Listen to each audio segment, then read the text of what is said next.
Ito na mga kababayan, dahil nga po patindi po ng patindi ang awayan ng mga DDS, isiniwalat na po ni Maharlika Boljaquera kung sino ang kanyang mga puting ahas mga kababayan. Pinangalanan na po ni Maharlika ang kanyang mga puting ahas. Sa pagkakaunawa ko, kaya po niya ginawa ito ay dahil gumaganti po siya dahil sa mga bintang sa kanya ng kanyang mga kapwa DDS.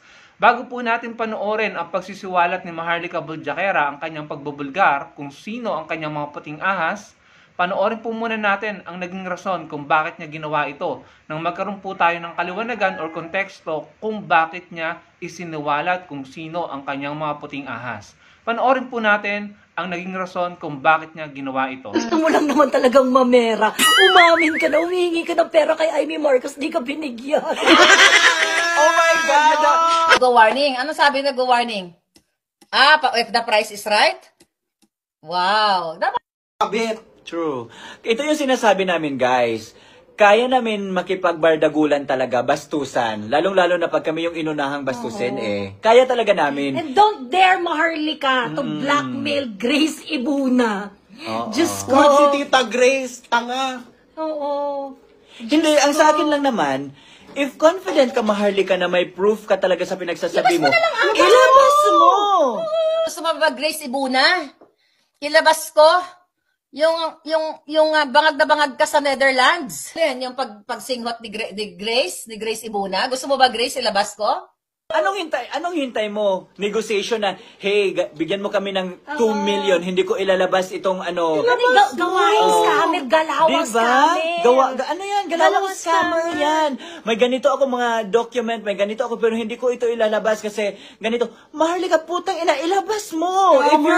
If you're confident with your evidence, ilabas mo. Bakit hindi mo kanyang ilabas? Kasi gawa-gawa mo yan. Kasi nga, kailangan mo pang mamera. Ang gusto mong gawin is, ganito ang deal natin ha. Bigyan mo ako ng kahit 3 million lang, hindi ko ilalabas ito. Diba? Ganyan ang ginagawa mo, Maharlika. Kung confident ka, ilabas mo, magkita kayo sa abogado, attorney, at kung saan man. Kasi confident ka. Kasi gusto mo lang naman talagang mamera. Umamin ka na, humingi ka ng pera kay Amy Marcos, di ka binigyan. Oh my God!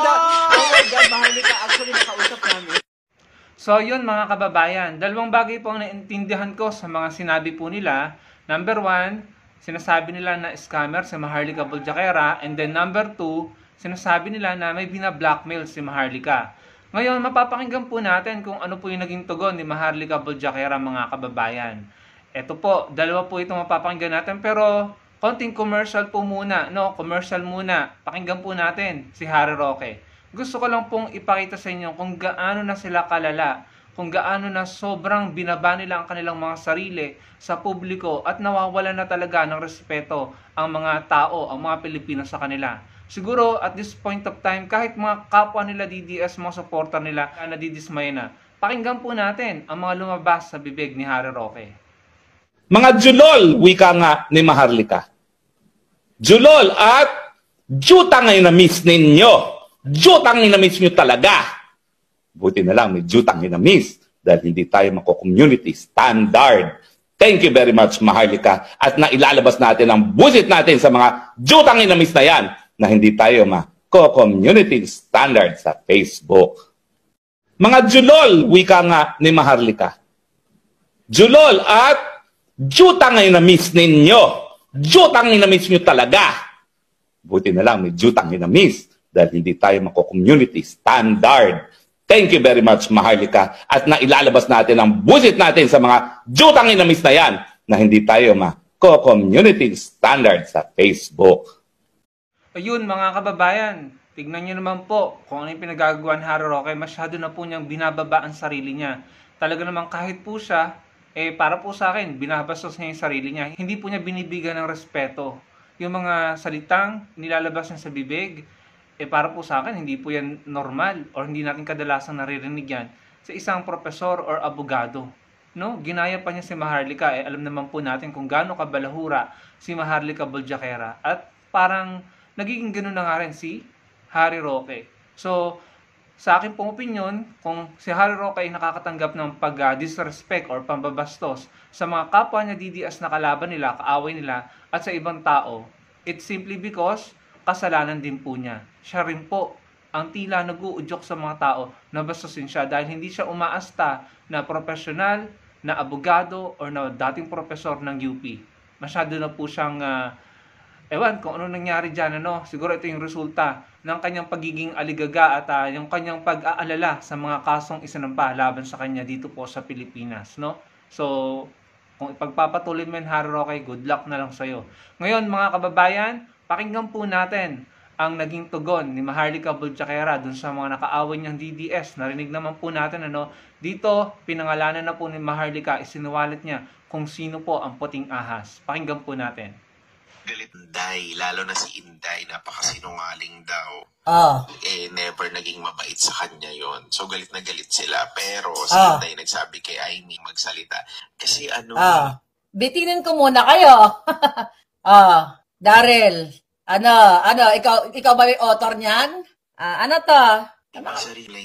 Timeline, sinasabi niyo timeline dati? Si Inday kaya hindi niya hindi makontra ni Manang. Pero mga kasinungalingan. Sige nga, ilabas nyo nga ako, may ebidensya ako.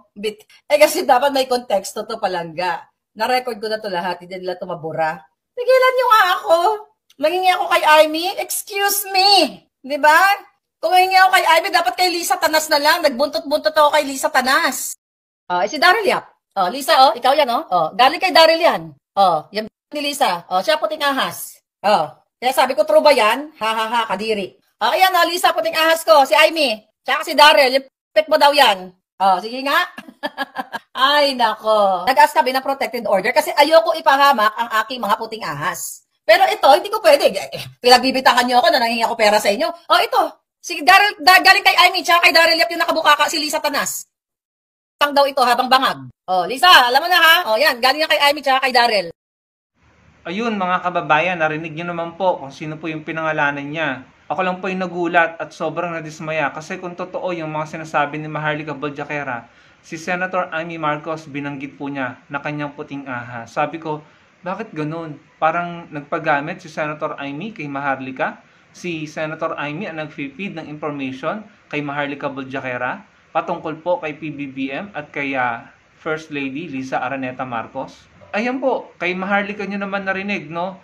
Kung totoo yan, kapatid po mismo ni PBBM ang nag-feed ng information kay Maharlika Boljaquera. Alam naman po natin kung ano mga pinagsasabi ni Maharlika Boljaquera kay PBBM at yung kanyang mga intriga na ipinakalat sa social media sa publiko, no? So sana hindi totoo yung sinasabi ni Maharlika Boljaquera, pero kung totoo nga po, sobrang nakakadismaya po si Senator Aimee Marcos.